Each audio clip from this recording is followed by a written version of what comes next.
সঞ্চয়িতা রান্নাঘরে সকল বন্ধুদের জানাই স্বাগতম। আজ আমার রেসিপি বেগুন দিয়ে ফরাস বিচির ডাল। সম্পূর্ণ এই নিরামিষ খাবারটি খেতে ভীষণ ভালো লাগে। এই ডাল রান্না করতে প্রথমে ফরাস বিচিকে খোসা ছাড়িয়ে নিতে হবে। স্বাদ মতো নুন দিয়ে ফরাস বিচিকে ভালো করে সেদ্ধ করে নিতে হবে।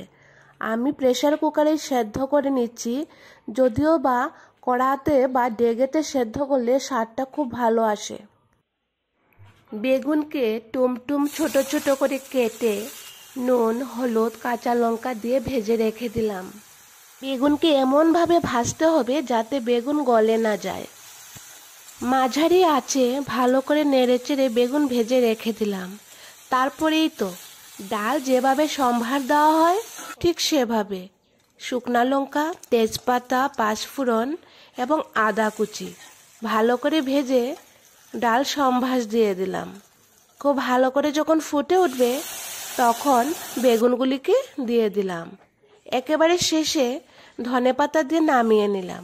বন্ধুরা, যদি আমার রেসিপিটি ভালো লাগে তাহলে অবশ্যই আমার চ্যানেলটিকে সাবস্ক্রাইব করে একটি লাইক দিয়ে দেবেন। আজ এই পর্যন্তই। দেখা হবে নতুন রেসিপি নিয়ে পরের ভিডিওতে। ততদিন সবাই খুব ভালো ভালো রান্না করে খাবেন। অবশ্যই তার মধ্যে যেন ফরাস বিচির ডালের রান্নাটি থাকে।